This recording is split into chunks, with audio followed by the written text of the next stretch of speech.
আচ্ছা, আমরা এখন যেটা করবো সেটা হচ্ছে 1935 থেকে 1947 পার্ট 2। তো আমরা বেসিক্যালি একটা সিরিজ পড়ছিলাম 1919 থেকে 1935, সেটা আমরা কমপ্লিট করেছি। 1935 থেকে 1947-এর আমরা মোটামুটি 1942 অবধি কমপ্লিট করেছিলাম। তো আমরা যদি একবার একটু রিক্যাপ করে আসি, আমরা কি কি পড়েছিলাম। বললাম একটা গল্পের মতো জিনিসটাকে তোমাকে মনে রাখতে হবে। প্রথমত government of India act 1935, then all India federation 1936। আচ্ছা, অল ইন্ডিয়া ফেডারেশনে কি হয়েছিল, এটা কমিউনিস্ট পার্টির একটা প্রেজেন্ট উইং, তারা একটা বলতে পারো অর্গানাইজেশন তৈরি করে যাকে আমরা বলছি AIKS বা অখিল ভারতীয় কিষাণ সভা বা অল ইন্ডিয়া কিষাণ সভা, যার মেইন কে ছিলেন স্বামী সরজানন্দ সরস্বতী, এবং ফাউন্ডার সেক্রেটারি কে ছিল NG রঙ্গ, এবং আলটিমেটলি আদার্স কিছু মেম্বার ছিল যারা মোটামুটি কৃষকদের দাবি দাবাকে রিপ্রেজেন্ট করছিল।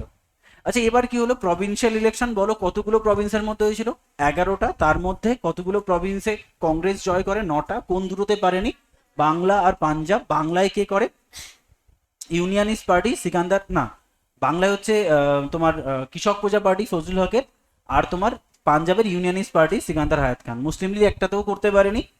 দেন communist activity within the Congress, মানে সুভাষচন্দ্র বসু এবং জওহরলাল নেহরুর প্রভাব বাড়তে থাকে। হরিপুরা ত্রিপুরা সেশনে সুভাষচন্দ্র বসু প্রথমে মনোনয়ন পেলেন, তারপরে ইলেক্টেড হলেন, 203 ভোটে পট্টবী সীতারামাইয়াকে পরাজিত করলেন। কিন্তু এতে গান্ধীজি খুব একটা খুশি হতে পারেননি বলে গান্ধীজি তার 12 জন সদস্য নিয়ে কংগ্রেস পদত্যাগ করলেন। কংগ্রেস সুভাষচন্দ্র বসুর উপরে প্রেশার তৈরি হলো, সুভাষচন্দ্র বসু কংগ্রেসের প্রেসিডেন্সি সেক্রেটারি পদ সব ত্যাগ করলেন। এবং যেহেতু সুভাষচন্দ্র বসু দেখলো যে কংগ্রেসে আমার কোনো গুরুত্ব নেই, বাট কংগ্রেসের অনেক সদস্য আমাকে চায়, তো সেই সব সদস্য নিয়ে কংগ্রেসের মধ্যেই কি তৈরি করলেন, ফরওয়ার্ড ব্লক, যেটা 3 মে 1939-এ। আর এই ফরওয়ার্ড ব্লক তৈরি করার জন্য তাকে কি করা হলো, 3 বছরের জন্য রেস্ট্রিক্টেড করে দেওয়া হলো যে আপনি আর প্রেসিডেন্ট বা সেক্রেটারি পোস্টের জন্য দাঁড়াতেই পারবেন না। ইতিমধ্যে শুরু সেকেন্ড ওয়ার্ল্ড ওয়ারে কংগ্রেসের কনসেন্ট ছাড়াই ব্রিটিশরা ভারতকে part of second world war বলে ঘোষণা করে দিলেন। এতে কংগ্রেস খুব একটা খুশি হতে পারেনি বলে ওই 11টা প্রভিন্সের মধ্যে 9টা প্রভিন্সে যে কংগ্রেস মিনিস্ট্রি ছিল সেখান থেকে পদত্যাগ করলেন। এবং যখনই পদত্যাগ করলেন খুশি হলো কারা, মুসলিমরা, এবং ডে অফ ডেলিভারেন্স ঘোষণা করলো 22 ডিসেম্বর 1939। মানে আজকে থেকে আমরা মুক্ত এবং পুরো ভারতবর্ষ আমাদের। এই হেন পরিস্থিতিতে সুভাষচন্দ্র বসু ফরওয়ার্ড ব্লক তৈরি করে কি করলো, ব্রিটিশ বিরোধী কর্মকাণ্ড শুরু করার জন্য। এক তো সেকেন্ড ওয়ার্ল্ড ওয়ারের একটা বিরাট প্রেশার ব্রিটিশদের মধ্যে রয়েছে, তার মধ্যে ভারতে এই উঠতি নেতারা ব্রিটিশদের বিরুদ্ধে বিভিন্ন ষড়যন্ত্র শুরু করছে, সেই জন্য সুভাষচন্দ্র বসুকে গ্রেফতার করে নিজের ঘরে আটকে রাখলো। পরবর্তীকালে সুভাষচন্দ্র বসু তার ঠিক 1 বছর পরে 1941-এ জিয়াউদ্দিন নাম নিয়ে মোটামুটি পালিয়ে গেলেন, এবং আলটিমেটলি সেখান থেকে তিনি আর ভারতবর্ষে নয়, ফরেন কান্ট্রি থেকে ভারতবর্ষের জন্য ফাইট করে গেছেন। এখানে কি হলো, এই 1940-তে রেডিক্যাল ডেমোক্রেটিক পার্টি হলো। কোথাও না কোথাও MN রয় বললেন যে মনে হয় সেকেন্ড ওয়ার্ল্ড ওয়ারে ব্রিটিশকে সাহায্য করা উচিত, এবং তার ফলস্বরূপ ব্রিটিশরা হয়তো আমাদের স্বাধীনতা দিয়ে দেবে, এটা ওনার কনসেপ্ট ছিল। তাই উনি রেডিক্যাল ডেমোক্রেটিক পার্টি তৈরি করলেন। এবং মুসলিম লীগরা কোথাও না কোথাও বুঝতে পারলেন যে না, আমাদের আলাদা করে একটা দেশ গঠন করতে হবে। আচ্ছা, পাকিস্তান প্রস্তাব প্রথম কে দিয়েছিলেন, ইকবাল, তাই না? ইকবাল, তারপরে চৌধুরী রহমত আলী আলটিমেটলি তার নাও অ্যান্ড নেভার গ্রন্থে পুরো জায়গাটাকে ডিফাইন করলেন। তারপরে আসলো পাকিস্তান রেজলিউশন, যেটাকে এই তোমার 1940-তে আনা হলো, এবং সেখান থেকে মোহাম্মদ আলী জিন্নাহ কিন্তু পুরো পাকিস্তানের একটা কনসেপ্ট তৈরি করলেন। এবং লাহোর সেশনের মেইন দাবি হচ্ছে আমাদের আলাদা রাষ্ট্র গঠন করতে হবে। আচ্ছা, এই এই পরিস্থিতিতে দেখো ব্রিটিশদের দিকটা একবার ভাবো তো, সেকেন্ড ওয়ার্ল্ড প্রেশার, মুসলিম লীগ বলে আমাকে আলাদা দেশ দাও, আর ভারতবর্ষ বলে আমাকে ভারতবর্ষ স্বাধীন করো, ওদিকে সুভাষচন্দ্র বসু আটকে রয়েছে, ইত্যাদি ইত্যাদি একটা পরিস্থিতি। তখন ওনারা বাধ্য হলেন আগস্ট অফার দিতে বা লিনলিথ গো অফার দিতে, যেখানে বলা হলো না এবার আমরা সত্যিকারের ডমিনেন্স স্ট্যাটাস দেব, এবং এই ডমিনেন্স স্ট্যাটাসে আপনাদের অনেক সুবিধা হবে। কিন্তু কোথাও না কোথাও এইটা তো সেই আলটিমেটলি কোনো লাভ নেই, এটা তো আমাদের দাবি ছিলই না যে তোমরা ডমিনেন্স স্ট্যাটাস দিয়ে কোনো লাভ নেই। এবং এটা কেন কংগ্রেস রিজেক্ট করেছে? কারণ কংগ্রেসে কমপ্লিট ইন্ডিপেন্ডেন্স নেই আর মুসলিম লীগের সেপারেশন অফ পাকিস্তান নেই, তার জন্য এটা অ্যাকসেপ্ট করা হয়নি।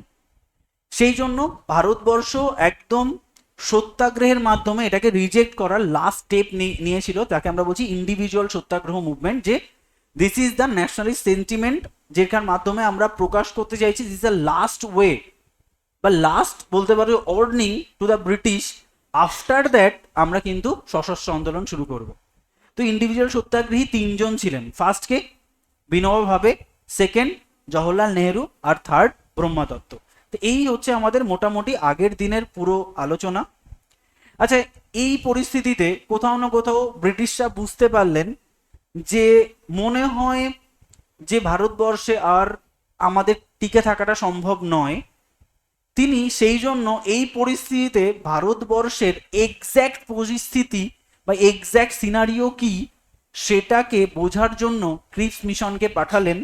বললেন যে যেহেতু লিনলিথগোফার ফেল করে গেছে, তো তুমি ডমিনেন্স স্ট্যাটাসের সঙ্গে আরও কিছু সুযোগ সুবিধা দাও, কারণ ডমিনেন্স স্ট্যাটাস তো গল্প শেষ, তাহলে আরও কিছু সুযোগ সুবিধা দাও, দেখো অ্যাটলিস্ট হয় না লাস্ট চেষ্টা, একবারে 6 লাগবে, চোখ বন্ধ করে মারো, যদি লেগে যায় তো লেগে যায়। তো এটা সেই লাস্ট বলে 6 মারার মতো, চলো লাস্ট একটা চেষ্টা করা যাক।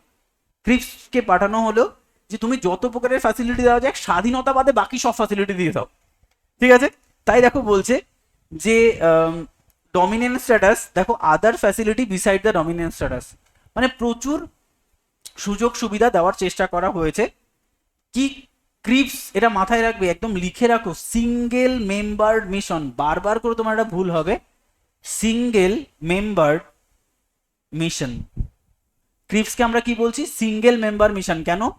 তুমি বারবার এই ক্রিপস মিশনের সঙ্গে কাকে গুলিয়ে ফেলবে? ক্যাবিনেট মিশনকে। কেন ক্যাবিনেট মিশনকে তোমার বারবার মনে হবে যে হ্যাঁ ক্যাবিনেট মিশনে 3জন সদস্য ছিল, ক্রিপস মিশনেও বুঝি 3জন সদস্য, এবং বারবার বারবার করে প্রিতে কোশ্চেন দেয় ক্রিপস মিশনের টোটাল সদস্য কজন, সবাই 3ই ঠিক করে, কারণ চলো ক্রিপস মিশনের সঙ্গে সম্পর্ক রয়েছে বাকি 3জনের। তো এটা একদম লিখে রাখো, সিঙ্গেল মেম্বার মিশন। আচ্ছা, ক্রিপস মিশন, ক্রিপসকে তাহলে ভারতে পাঠানো হয়। ক্রিপস দেখো একটাই মেম্বার, সে কি স্টাফোর্ড ক্রিপস, তাকে বলছি সিঙ্গেল মেম্বার মিশন। আর 23 মার্চ তিনি আলটিমেটলি ইন্ডিয়ার আসেন এবং 29 মার্চে তিনি তার ডিক্লারেশন বা রেজলিউশন পাবলিশ করেন, যে ডিক্লারেশনের মেইন উদ্দেশ্য হচ্ছে dominance status along with other facilities. তো তুমি ভাবো এই সময় বলো তো কংগ্রেস প্রেসিডেন্ট কে ছিল? কংগ্রেস প্রেসিডেন্ট লিখে রাখো, এই সময় কংগ্রেস প্রেসিডেন্ট ছিল আবুল কালাম আজাদ। আবুল কালাম আজাদ, তাহলে এই সময় কংগ্রেস প্রেসিডেন্ট ছিলেন Abul Kalam Azad.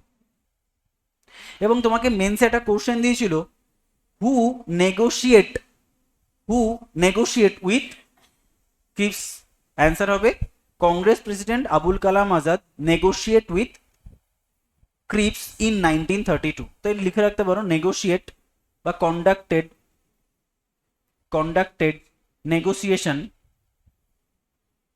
conducted negotiation with Cripps in 1942। তাহলে কংগ্রেস প্রেসিডেন্ট যিনি ছিলেন তিনি নেগোশিয়েট করবে, খুব স্বাভাবিক। কংগ্রেসের তখন মেইন কে? গান্ধীজি বললেন a post dated cheque on a crashing bank, যে এক তো তোমাদের ব্যাংক ক্র্যাশ করে গেছে, তার মধ্যে টাকা নেই, তার মধ্যে আবার তোমরা তার একটা চেক দিয়েছো যে চেকে ডেট নাই বা ডেট ওভার হয়ে গেছে। তাই বলছি পোস্ট ডেটেড চেক অনেক ক্র্যাশিং ব্যাংক, মানে এখন আর এই ডমিনেন্স স্ট্যাটাসের কোনো ভ্যালুই নেই, তাকে আমরা পোস্ট ডেটেড চেক অনেক ক্র্যাশিং ব্যাংক হিসাবে ইন্ডিকেট করছি। সেম এটাকে রিজেক্ট করেছিল কংগ্রেস এবং মুসলিম লীগ। কেন কেন কংগ্রেস কেন রিজেক্ট করেছিল? কারণ কমপ্লিট ইন্ডিপেন্ডেন্স নেই। মুসলিম লীগ কেন রিজেক্ট করেছিল? Same scenario, separation of state বা পাকিস্তান প্রপোজাল নেই, ঠিক আছে? তো সেম তোমরা যদি লিখতে চাও লিখতে পারো, ঠিক আছে? তবে আরেকটা পয়েন্ট লিখে রেখো যে কংগ্রেস আরেকটা কারণে রিজেক্ট করে, কমপ্লিট ইন্ডিপেন্ডেন্স সবাই জানে, সেজন্য ওটা অপশানে দেয় না, অপশানে দেয় ব্রিটিশরা ডমিনেন্স স্ট্যাটাস দেওয়ার কথা বলে ডমিনেন্স স্ট্যাটাস দেয়নি, এই কারণে রিজেক্ট করেছিল। তো লিখে রাখো যে Congress Congress rejected Cripps mission Congress rejected Cripps mission due to due to due to refusal of British government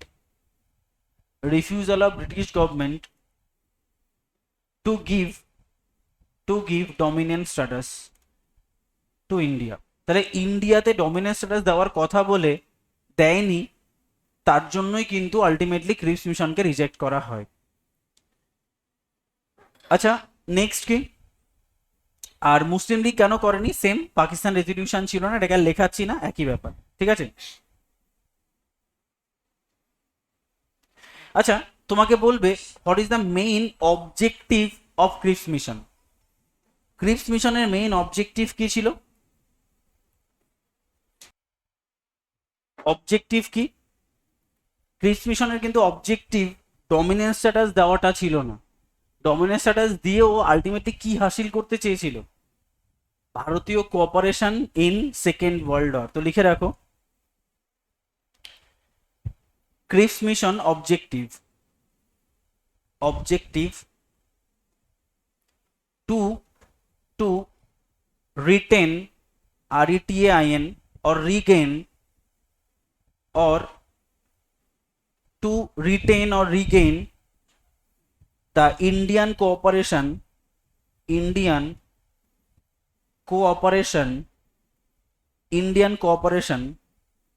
for Indian cooperation in second world war। লিখে রাখো, সেটাই সুবিধা, Indian cooperation in second world war. Second world ওয়ারে Indian কোঅপারেশনটার জন্যই কিন্তু ক্রিপসকে পাঠানো হয়। এটা হচ্ছে ক্রিপস মিশন, ঠিক আছে। আচ্ছা নেক্সট দেখো, তাহলে আলটিমেটলি কোনো লাভ যেহেতু হলো না, তো আমরা আলটিমেটলি কোথায় চলে যাব? লাস্ট ওয়ার্নিং কিসে দিয়েছিলাম? ইন্ডিভিজুয়াল সত্যাগ্রহতে। তাহলে আমরা চলে যাব সশস্ত্র আন্দোলন, যাকে আমরা বলছি কুইট ইন্ডিয়া মুভমেন্ট বা আগস্ট রেজলিউশন। আচ্ছা কুইট ইন্ডিয়া মুভমেন্ট কবে আনা হয়? 1942-তে, ঠিক আছে। আচ্ছা 1942-তে এই যে কুইট ইন্ডিয়া মুভমেন্ট, এই সময় কংগ্রেস প্রেসিডেন্ট কে ছিলেন?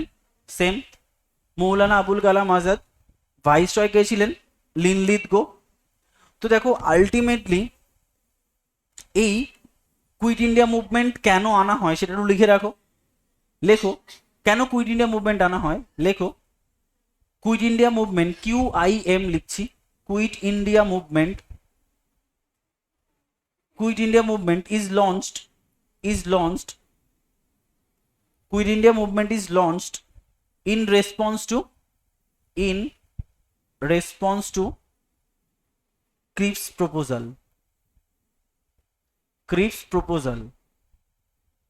তাহলে কুইট ইন্ডিয়া মুভমেন্ট কেন আনা হয়েছে? ক্রিপস প্রপোজালের রেসপন্সে। তাহলে quit India movement is launched in response to Cripps proposal, ঠিক আছে। এবং কিভাবে এই কুইট ইন্ডিয়া মুভমেন্টটা আনা হয় সেটাকে লেখো। In July 1942 the Congress Working Committee in July 1942 the Congress Working Committee met at Wardha, WARDHA। In July 1942 the Congress Working Committee met at Wardha। Wardha কোথায়? মহারাষ্ট্র। তাহলে মহারাষ্ট্রে মিট করলো, and the committee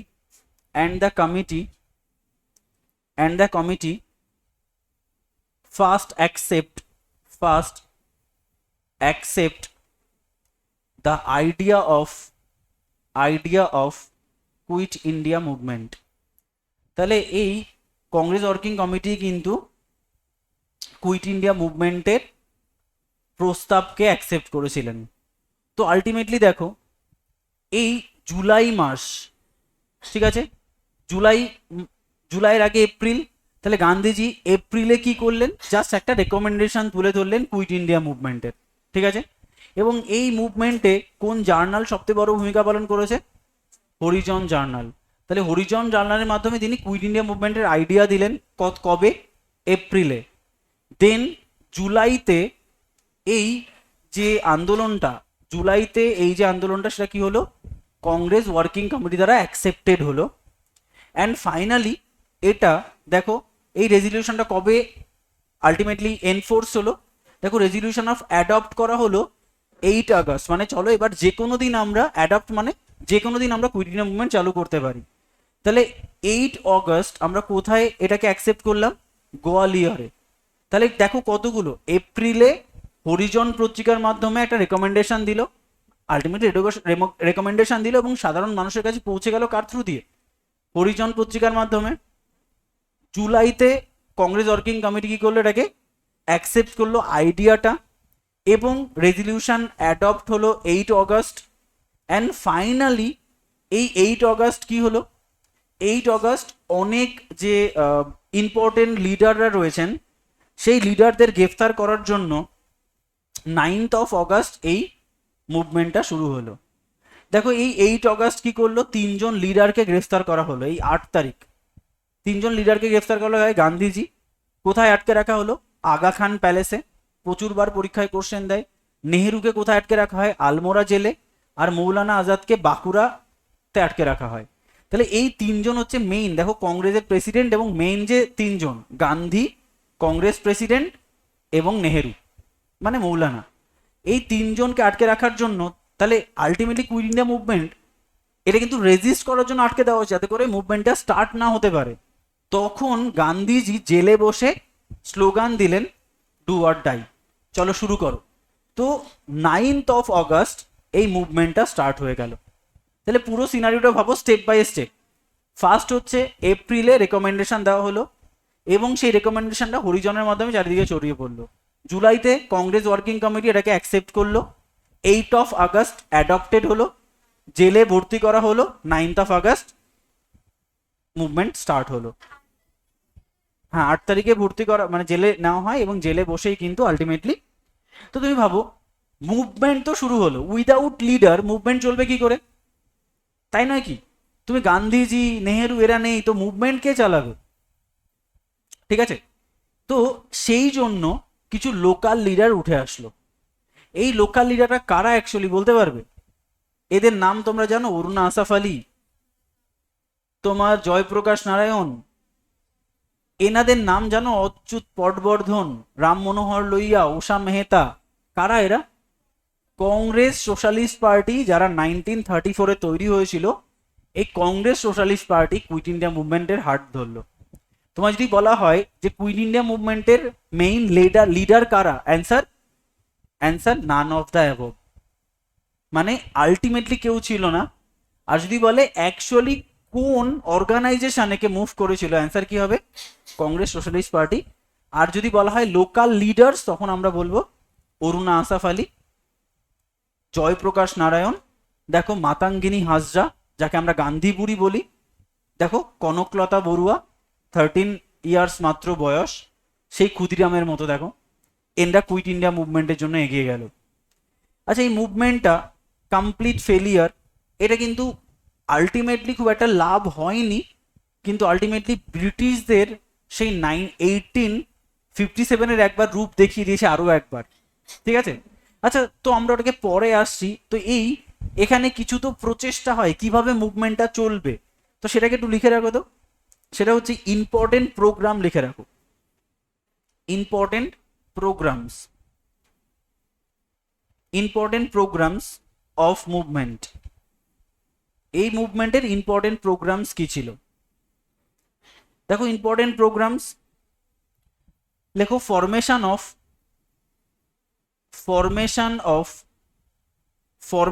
of Jatiya Sarkar, JAATI YO, formation of Jatiya Sarkar. Formation of Jatiya Sarkar in different parts of India, in different parts of India. তাহলে ইন্ডিয়ার different পার্টসে আমরা কি তৈরি করি? জাতীয় সরকার। আচ্ছা, দুটো জাতীয় সরকার খুব গুরুত্বপূর্ণ। একটাকে আমরা বলি, দুটো নয় সরি, একটা মেইন যেটা, সেটা হচ্ছে কোথায়? তম্রলিপ্ত জাতীয় সরকার। লেখো তম্রলিপ্ত, TAMROLIPTO, তম্রলিপ্ত জাতীয় সরকার। তাহলে এই জাতীয় সরকারটা সবচেয়ে বেশি ইম্পর্টেন্ট। সেটা কে লিড করেছিল? সতীশ সামন্ত। তো লিখে রাখো, লিডার লিডার সতীশ সামন্ত। কোথায়? তমলুক। তমলুকের তম্রলিপ্ত জাতীয় সরকার লিডার ছিলেন সতীশ সামন্ত, এবং এনার যে আর্মি ছিল সেই আর্মির নাম হচ্ছে বিদ্যুৎ বাহিনী, BIDYUT, বিদ্যুৎ বাহিনী। তাহলে বিদ্যুৎ বাহিনীর মাধ্যমে তিনি বিদ্যুৎ গতিতে কুইট ইন্ডিয়া মুভমেন্টকে তম্রলিপ্ত বা তমলুকে একটা প্রোগ্রাম চালু করেছিলেন এবং এই কুইট ইন্ডিয়া মুভমেন্টকে লিড করেছিলেন। আচ্ছা, এই মুভমেন্ট কে কে অপোজ করেছিলেন? তাহলে অপোজিশন অপোজড বাই কে? দেখো, নাম্বার ওয়ান ক্যাপিটালিস্ট। ক্যাপিটালিস্টরা এটা চায়নি এই মুভমেন্ট। মার্চেন্টরা এটা চায়নি, মার্চেন্টসও এটা চায়নি এই ধরনের movement. Number 3 communist party, communist party of India, এরা এই মুভমেন্টের অপোজিশন করে গেছে।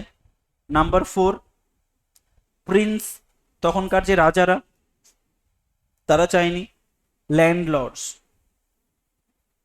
একটা জিনিস খেয়াল করো তো, কারা এর অপোজিশন পার্টিতে ছিল? যারা সবাই ধনী। কেন? একটা যুদ্ধ হলে সব থেকে টাকা ওদেরই খসে।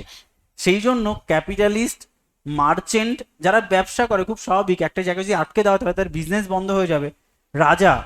রাজারা তো ভালোই আছে না রাজকোষ নিয়ে। আর ল্যান্ডলর্ডস, যারাই অত্যাধিক ধনী, তারাই এটাকে বিরোধিতা করেছিল। আরো একজন আছে, BR আম্বেদকর। বলো, BR আম্বেদকর কেন এর বিরোধিতা করেছেন? কারণ BR আম্বেদকর তো ব্রিটিশদের কাছ থেকে যা দাবি করেছেন তার থেকে বেশিই পেয়েছেন, তো উনি কেন ওনার এগেনস্টে যাবে? সেই জন্য এটাও পরীক্ষায় কোশ্চেন দেয় যে অপোজিশনে কারা কারা ছিল। ঠিক আছে? ইভেন আর একটাও যদি বলো, লিখে রাখো, রাজা গোপালাচারী। রাজা গোপালাচারী, রাজা গোপালাচারীও কিন্তু এর বিরোধিতা করেছেন। তো রাজা গোপালাচারীর মানে একটা প্রবাদ, বা উনি এই কুইট ইন্ডিয়া মুভমেন্টকে কিভাবে ব্যাখ্যা করেছেন সেটা লিখে রাখো। লেখো, হি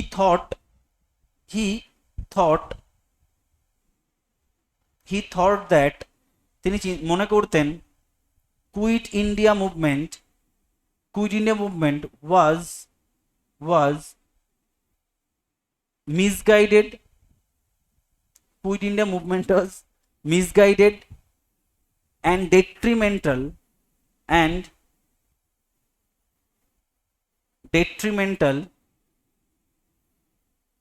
misguided and detrimental to India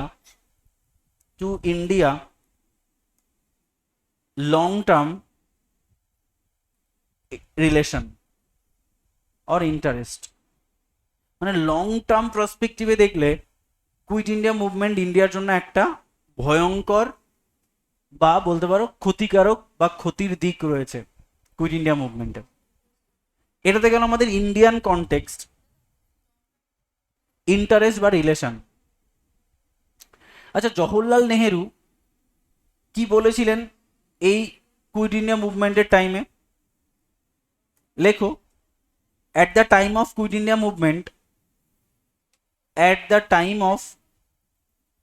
Quit India movement, at the time of Quit India movement,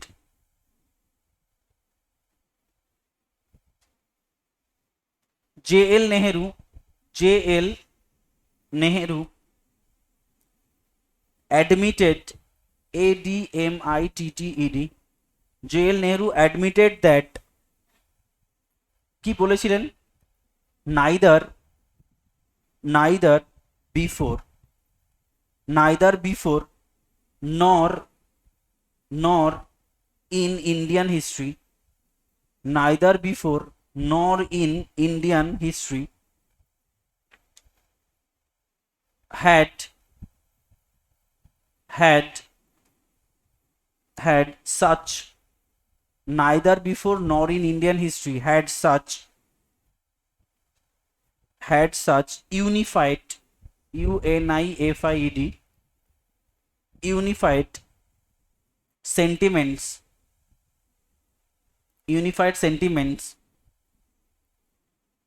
been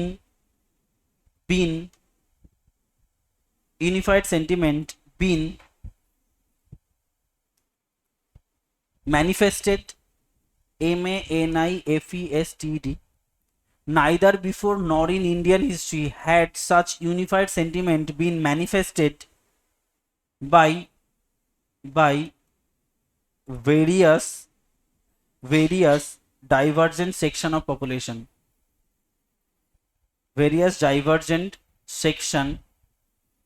population, তাহলে জওহরলাল নেহেরু বলেছিলেন যে আজ অব্দি হিস্ট্রিতে নাইদার বিফোর নর ইন ইন্ডিয়ান হিস্ট্রি এত একত্রিত জনমত এবং সেন্টিমেন্ট তিনি মানে এর আগে কখনো ঘটতে দেখেননি। মানে কুইট ইন্ডিয়া মুভমেন্টকে আমরা অলমোস্ট সবাই চেয়েছিলাম যেটা সাকসেসফুল হোক এবং এর ফলেই ব্রিটিশরা পালিয়ে যাক। আর একটা পয়েন্ট লিখে রাখো, লর্ড লিনলিথগো কি বলেছিলেন, লেখো, Lord Linlithgow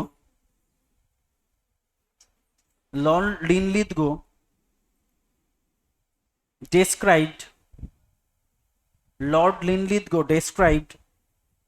the Quit India movement as by far the most serious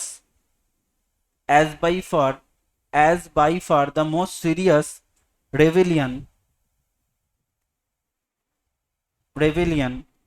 since 1857। মানে 1857 এর পরে এটাই হচ্ছে প্রথম এরকম একটা রেবেলিয়ান যেটা ইন্ডিয়াতে ঘটেছে। ক্লিয়ার? আচ্ছা, নেক্সট দেখো, নেক্সট হচ্ছে খুব গুরুত্বপূর্ণ পার্ট, সেটা হলো Indian independence league, Indian independence army, Indian independence government, এগুলো একদম মাথা খারাপ করে দেবে। ঠিক আছে, যে এগুলো কে তৈরি করেছে, কবে, খুব কনফিউজিং, প্রচুর বার পরীক্ষায় কোশ্চেন দেবে এবং তুমি বারবার ভুলও করবে। তো বেসিক্যালি দেখো, তোমাকে পুরো জিনিসটা স্টেপ বাই স্টেপ বুঝতে হবে। দেখো, প্রথম একদম ফার্স্ট, আমি এটাকে পুরো এখানে অত সুন্দর করে লেখা নেই, কারণ আমি নিজে যখন ডব্লিউবিসিএস পড়ি তখনই তো নোট আমার নিজেরই কনসেপশন ক্লিয়ার ছিল না, সেই জন্য এখানে পুরো সিকোয়েন্সটা লেখা নেই, ভালো করে বলে দিচ্ছি। আজকে আমরা এখানেই এইটুকু করেই শেষ করব, দেখবে তাতেই আমাদের হয়ে যাবে। দেখো বেসিক্যালি এখানে যেটা ঘটেছে সেটা হচ্ছে, প্রথমত যেটা তৈরি হয়েছে, ফার্স্টে লিখে রাখো ইন্ডিয়ান ইন্ডিপেন্ডেন্স লিগ। তাহলে ইন্ডিয়ান ইন্ডিপেন্ডেন্স লিগ 1942-তে হয়েছে। দেখো, অন 15 জুন, 15ই জুন, Rash Behari Bose set up Indian independence league. তাহলে তোমাকে বলো, তোমার যদি বলা হয় ইন্ডিয়ান ইন্ডিপেন্ডেন্স লিগ কে তৈরি করেন? রাসবিহারী বোস। ঠিক। দেখো, এই সুভাষচন্দ্র বসু, ইনভাইট ফিনভাইট এগুলো কেটে দাও, এগুলো কনফিউজ করে লাভ নেই। ঠিক আছে, তাহলে প্রথম ইন্ডিয়ান ইন্ডিপেন্ডেন্স লিগ কে তৈরি করেন? তোমার রাসবিহারী বোস। এর পরেরটুকু লিখে নাও ভালো করে।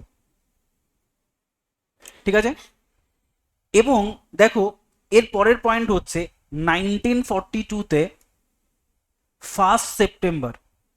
পরের পয়েন্ট কি? 1942 1 সেপ্টেম্বর। এখনো সুভাষচন্দ্র বসুকে এখানে এনো না, সুভাষচন্দ্র বসুকে আমরা পরে আনবো।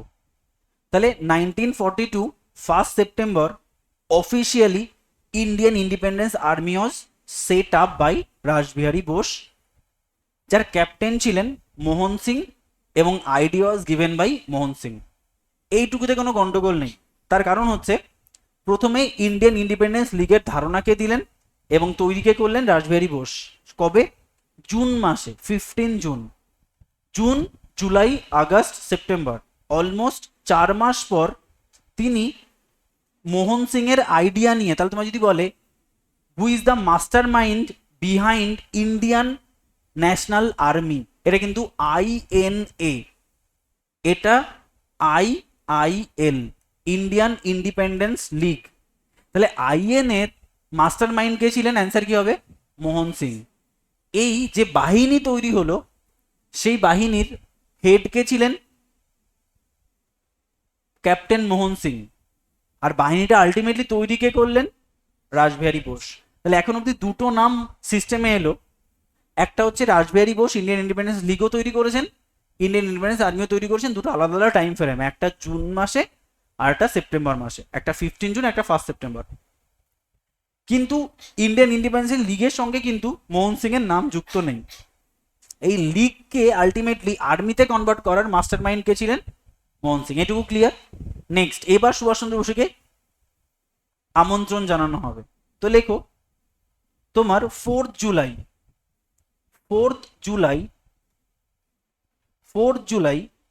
1943। তাহলে কি পরের বছর 4th জুলাই 1943 SC বোস বা Subhashchandra Bose was invited. Subhashchandra Bose was invited and given the charge of Indian Independence Army,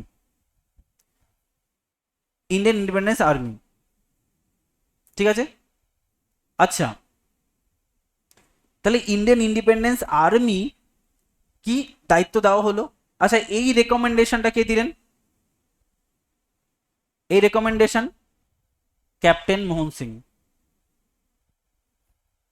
Singh. তাহলে এটা কিন্তু তার পরের বছর সুভাষচন্দ্র বসুকে কি করা হলো? ইনভাইট করা হলো এবং সুভাষচন্দ্র বসুকে INA এর দায়িত্ব দেওয়া হলো। এটাকে কি বলা হচ্ছে? তোমার সেকেন্ড ফেজ অফ INA, ঠিক আছে? দেখো, এটাকে বলছি ফার্স্ট ফেজ, ইন্ডিয়ান ইন্ডিপেন্ডেন্স আর্মির ফার্স্ট ফেজ। কিন্তু আজাদ হিন্দ ফৌজ বলবে না একে, যদি ওর হিন্দিটা আজাদ হিন্দ ফৌজই। কিন্তু তোমরা নিজেরা ক্লিয়ার করে নাও, যদি বলা হয় who is the founder of Azad Hind Fauj, answer হবে সুভাষচন্দ্র বোস। একই হিন্দি, তার ফাউন্ডার একজন হবে, ইংলিশের ফাউন্ডার একজন হবে, ঠিক আছে? এটা খুব কনফিউজিং, তো লিখে রাখো আজাদ হিন্দ ফৌজ।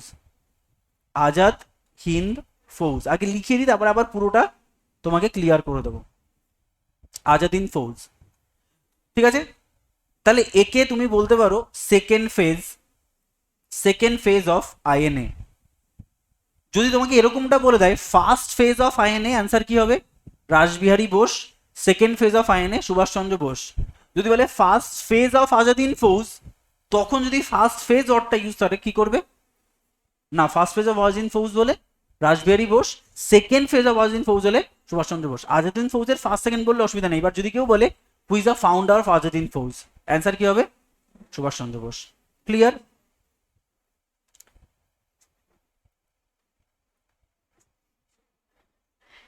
ঠিক আছে। আচ্ছা, এবার দেখো তাহলে আজাদ হিন্দ ফৌজ কে তৈরি করলেন? সুভাষচন্দ্র বোস। তাই দেখো এই যে 1943-তে সেই ঘটনাটাই বলা হয়েছে যেটা আমরা এখানে লিখলাম। ও এই তো লেখাই রয়েছে, দেখো 4th জুলাই সুভাষচন্দ্র বসুকে আমরা চার্জ দিলাম। কে চার্জ দিল? রাসবিহারী বসু সুভাষচন্দ্র বসুকে চার্জ দেওয়া হলো। আচ্ছা, এটাকেই তাহলে আমরা বলছি আজাদ হিন্দ ফৌজ। তাহলে দেখো তিনটে জিনিস ক্লিয়ার করে নাও। যদি বলা হয় ইন্ডিয়ান ইন্ডিপেন্ডেন্স লিগ কে founder? Rash Behari Bose. Indian independence আর্মির কে ফাউন্ডার? রাসবিহারী বোস। আজাদ হিন্দ ফৌজের কে founder? Subhash Chandra Bose. First phase of Indian independence army বা first phase of Azad Hind Fauj Rash Behari Bose. First second phase of Indian independence army বা second phase of Azad Hind Fauj Subhash Chandra Bose. ঠিক আছে। আচ্ছা দেখো, এই যে তোমার 4 জুলাই এর যে আগে, তাহলে সুভাষচন্দ্র বসুকে আজাদ হিন্দ ফৌজের দায়িত্ব দেওয়ার আগে সুভাষচন্দ্র বসু ছিলেনটা কোথায়?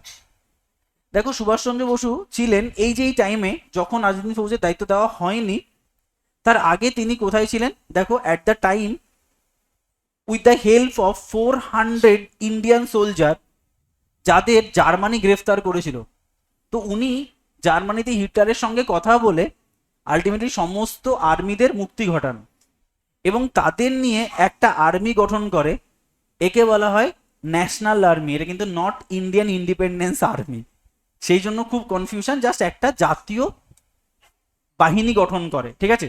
তাহলে একটা ন্যাশনাল আর্মি তৈরি করেন। এবং এই ওনাকে যদি বলা হয় যে তাকে নেতাজি নামটা কে দিলেন, তাকে কিন্তু নেতাজি নাম দিলেন, দেখো, for his patriotism the army gave him the title Netaji. তাহলে আলটিমেটলি এই জার্মানির 400 সোলজার, এরা কিন্তু আলটিমেটলি তোমার সুভাষচন্দ্র বোসকে নেতাজি টাইটেল দিলেন। তাহলে সুভাষচন্দ্র বসুর কাছে 400 জন সদস্য রয়েছে, প্লাস সুভাষচন্দ্র বসুকে কার দায়িত্ব দেওয়া হয়েছে? এই আইএনএর। তাহলে তিনি এই দুটোকে কম্পাইল করে কি তৈরি করলেন? আজাদ হিন্দ ফৌজ। ক্লিয়ার? একদম স্টেপ বাই স্টেপ সবকটা পয়েন্ট। দেখো, আজাদ হিন্দ ফৌজকে তিনি নিজের মতো করে রেডি করলেন। তিনি এই আজাদ হিন্দ ফৌজের ডিসেন্ট্রালাইজেশন করলেন, মানে তিনি এরকে অনেকগুলো ব্রিগেডে ভেঙে দিলেন। তো লিখে রাখো, he divided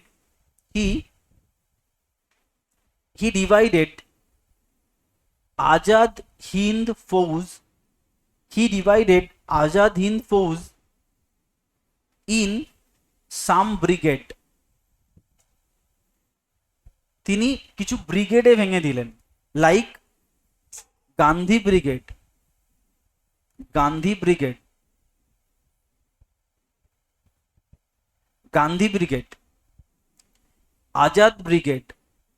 Azad brigade, Nehru brigade,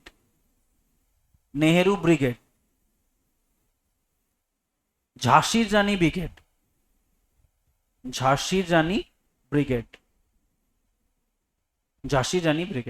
তাহলে তিনি অনেকগুলো ব্রিগেডে ভেঙে দিলেন তার অ্যাডমিনিস্ট্রেশন চালু করার জন্য, এবং এক একটা ব্রিগেডের হেড এক একজনকে করে দিলেন যে তুমি তাকে লিড করবে। যেমন আমরা বলি না, বিভিন্ন দায়িত্ব, বিভিন্ন পার্টের দায়িত্ব দিয়ে দিই তাদের। আচ্ছা, এই ঘটনাটা কোথায় বসে ঘটান উনি? জাপানে বসে। তাহলে এই সব ভাঙাভাঙির গল্প কোথায় বসে হয়? জাপানে বসে। তার জন্য জাপানের যে প্রাইম মিনিস্টার, তার প্যাট্রিয়টিজম দেখে তাকে দুটো দ্বীপ দিয়ে দিল। একটা হচ্ছে আন্দামান নিকোবর, এই দুটো দ্বীপকে দিলেন, যার নাম উনি দিচ্ছেন শহীদ ও স্বরাজ দ্বীপ। তো লিখে রাখো, for his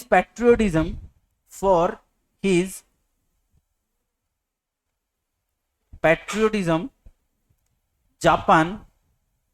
Japan Prime Minister gave him Andaman and Nicobar Island, and Bush named this as Shohid and Swaraj Island. তাহলে তাকে আন্দামান আর নিকোবর যে আইল্যান্ডরা গিফট করলেন কে? জাপান প্রাইম মিনিস্টার, এবং তাকে নাম করলেন তিনি শহীদ এবং স্বরাজ আইল্যান্ড। আচ্ছা, তাহলে পুরো জিনিসটাকে যদি আমরা একটু চোখ বন্ধ করে দেখার চেষ্টা করি, তো প্রথমে কি তৈরি হলো? 15th জুন কি তৈরি হলো? Indian independence league. 15th জুনের পরে 1 সেপ্টেম্বর 1942 চলছে, কি তৈরি হলো? Indian independence army. তাহলে who is the founder of Indian independence league and Indian independence army? Rash Behari Bose. আচ্ছা, মোহন সিং কার সঙ্গে যুক্ত? ইন্ডিয়ান ইন্ডিপেন্ডেন্স আর্মির সঙ্গে। ইন্ডিয়ান ইন্ডিপেন্ডেন্স আর্মির আইডিয়া উনি দিলেন, এবং he was the first captain of Indian independence army. আচ্ছা, এই সময় সুভাষচন্দ্র বসু কোথায় ছিলেন? জার্মানিতে। জার্মানির 400 জন সোলজারকে নিয়ে তিনি একটা ন্যাশনাল আর্মি গঠন করলেন এবং তারা তার প্যাট্রিয়টিজম দেখে তাকে নেতাজি টাইটেল দিলেন। তাদের নিয়ে তিনি এলেন কোথায়? জাপানে। জাপানে তাকে দায়িত্বভার দেওয়া হলো কত তারিখে? 4 জুলাইতে 1943 তাকে পুরো আইনের দায়িত্ব দেওয়া হলো, যাকে তিনি বললেন আজাদ হিন্দ ফৌজ। তাহলে যদি বলা হয় who is the founder of Azad Hind Fauj? Subhash Chandra Bose. এটা নিয়ে কত কনফিউশন রয়েছে। আজাদ হিন্দ ফৌজ অনেকে রাসবিহারী বোসও করেন, কিন্তু আলটিমেটলি ইন্ডিয়ান ন্যাশনাল আর্মির হিন্দিটাই তো আজাদ হিন্দ ফৌজ। কিন্তু ম্যাক্সিমাম এমসিকিউ ঘেটে দেখা গেছে যে না, অ্যান্সারটা তুমি যদি সুভাষচন্দ্র বোস করো তাহলে সেটা বেটার হয়। এবার কি হলেন, তিনি এটাকে অনেকগুলো ব্রিগেডে ভেঙে দিলেন। কোনোটা গান্ধী ব্রিগেড, কোনোটা আজাদ ব্রিগেড, কোনোটা নেহেরু ব্রিগেড এবং কোনোটা ঝাঁসি রানী ব্রিগেড। এবং আলটিমেটলি তিনি শহীদ এবং স্বরাজ আইল্যান্ড নামকরণ করলেন, যেটা আন্দামান এবং নিকোবর আইল্যান্ড ছিল, যেটা তোমার জাপান প্রাইম মিনিস্টার গিফট করলেন। এখনই শেষ নয়, তিনি এদের নিয়ে গেলেন কোথায়? সিঙ্গাপুরে। তিনি এদের নিয়ে কোথায় গেলেন? সিঙ্গাপুরে 21 অক্টোবর। তাহলে এটা জুলাইয়ের পরে October, July, August, September, October. তাহলে 1943 Azad Hind government or provincial government তিনি তৈরি করলেন of free India Subhashchandra Bose in Singapore. মানে সিঙ্গাপুরে গিয়ে তিনি কিন্তু ফার্স্ট একটা গভর্নমেন্ট তৈরি করলেন যেটা কমপ্লিটলি ব্রিটিশ ফ্রি। একে বলা হচ্ছে আজাদ হিন্দ গভর্নমেন্ট। তো যদি বলা হয় who is the founder of Azad Hind government? Subhashchandra Bose. কোথায়? সিঙ্গাপুরে। এটা কিন্তু অনেকগুলো পয়েন্ট খুব কনফিউজিং, আমি পুরোটাকে পুরো ক্লিয়ার করে দিলাম স্টেপ বাই স্টেপ কোনটার পরে কি হচ্ছে। আচ্ছা নেক্সট দেখো, এখানে বলছে freedom struggle of Subhashchandra Bose. দেখো 1944 মানে গঠন হয়ে গেল বাহিনী সুন্দর করে। দেখো 4 জানুয়ারি মানে আলটিমেটলি তার ঠিক পরের বছর তিনি, আমরা সবাই জানি, দিল্লি চলো, মানে এবার চলো সিঙ্গাপুর থেকে কোথায় যাই? দিল্লিতে। এবং একটা স্লোগান তুললেন, give me blood I will give you freedom. তোমরা আমাকে রক্ত দাও, আমি তোমাকে স্বাধীনতা দেবো। এইটা তো আমরা জানি, এর জন্যই তো উনি নেতাজি। এবং এই স্লোগান নিয়ে উনি দিল্লির উদ্দেশ্যে যাত্রা শুরু করলেন। দেখো 6 এপ্রিল, দেখো জানুয়ারি, ফেব্রুয়ারি, মার্চ, এপ্রিল, মোটামুটি 3 মাস। এই 3 মাসে তিনি মোটামুটি এসছেন 150 কিলোমিটার, প্রায় ইন্ডিয়ার উপকূলে তিনি পৌঁছে যান, মানে মণিপুরে পৌঁছে গেছিলেন। ঠিক আছে, মানে 150 কিলোমিটার। 14 এপ্রিল, দেখো পুরো ডেটগুলো তোমাকে মনে রাখতে হবে। 14 April INA Indian independence army মানে আজাদ হিন্দ ফৌজ কি করলেন? Unfurl the Indian flag after defeating the British in Moirang, Manipur. মণিপুরের মোরিয়াংয়ে ব্রিটিশদের পরাজিত করে মণিপুরে প্রথম ভারতের পতাকা উত্তোলন করলেন। মানে এই জায়গাটা ভারত স্বাধীন। মানে উনি চাইছিলেন যে ফরেন পাওয়ার নিয়ে ধীরে ধীরে ইন্ডিয়াকে জয় করতে করতে যাবেন। কিন্তু দুঃখের বিষয়, after that due to natural calamity তারা সবাই স্যারেন্ডার করে গেল। মানে ওই সময় হঠাৎ করে তুষার ঝড় শুরু হলো, সেই কারণে পুরো আজাদিন গভর্নমেন্টের যে সৈন্যদল পুরোটাই মানে খণ্ড বিচ্ছিন্ন হয়ে গেল। এবং আলটিমেটলি ব্রিটিশরা কি করলো? এদের ধরে নিল। এবং এই সময় একটা সত্যি কি মিথ্যা, এটা তো আমাদের এখনো অনেক গুজব রয়েছে, আমরা জানি না যেটা সত্যি না মিথ্যা। 1945-এ 18 অগস্ট সুভাষচন্দ্র বোস নাকি প্লেন ক্র্যাশে মারা যান। ঠিক আছে, আচ্ছা এই প্লেন ক্র্যাশে যে উনি মারা যান, এটা কোথায় লিখে রাখো? In in Japanese occupied Taiwan. মানে তাইওয়ানের কাছে তিনি কিন্তু প্লেন ক্র্যাশে মারা যান, এটাও পরীক্ষায় কোশ্চেন দেয়। আচ্ছা এই যে দেখো, তাহলে এখন গল্পটা ভাবো, মণিপুরে উনি জাস্ট ফ্ল্যাগ উত্তোলন করেই একটা ন্যাচারাল ক্ল্যামিটির সম্মুখীন হলেন। ওই সিনারিতে সবাই খণ্ডবিচ্ছিন্ন হয়ে গেল। উনি প্লেনে চলে নাকি আবার জাপানে গিয়ে নতুন করে কিছু স্ট্রাকচার বা নতুন করে আর্মি ফরমেশনের জন্য ছুটলো। এই হেন পরিস্থিতিতে প্ল্যান ক্র্যাশে মারা গেলেন। তো পড়ে থাকলো কারা? ওই খণ্ড বিচ্ছিন্ন কিছু আইএনএ লিডার্স, তাই না?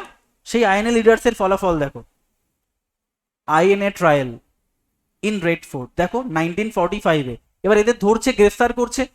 এবার সুভাষচন্দ্র বোস নেই, কিন্তু সুভাষচন্দ্র বোসের রক্ত তো এনাদের মধ্যে টকবক করে ফুটছে, সেই আন্দোলন। তো ওরা কি করেছেন, এরা এই ব্রিটিশ বিরোধী কর্মকাণ্ড যতটা পেরেছে চেষ্টা করেছে এই সময় তোমার বিদ্রোহ করার। তো দেখা যাচ্ছে এই যে ইম্পর্টেন্ট আইএনএ লিডার কারা, পি.কে. শ্রেগাল, দেখো শাহানওয়াজ, গুরবাক সিং ডিলিওয়ান, তাদেরকে কি করা হলো, গ্রেফতার করা হলো। অল আর আইএনএ অফিসার্স, আইএনএ অফিসার্স, প্রত্যেকেই আইএনএ অফিসার্স, যারা সুভাষচন্দ্র বোস বিভিন্ন ব্রিগেডের দায়িত্ব যাদের দিয়েছিলেন সেই সব আইএনএ অফিসার্স, যারা ইম্পর্টেন্ট অফিসার্স।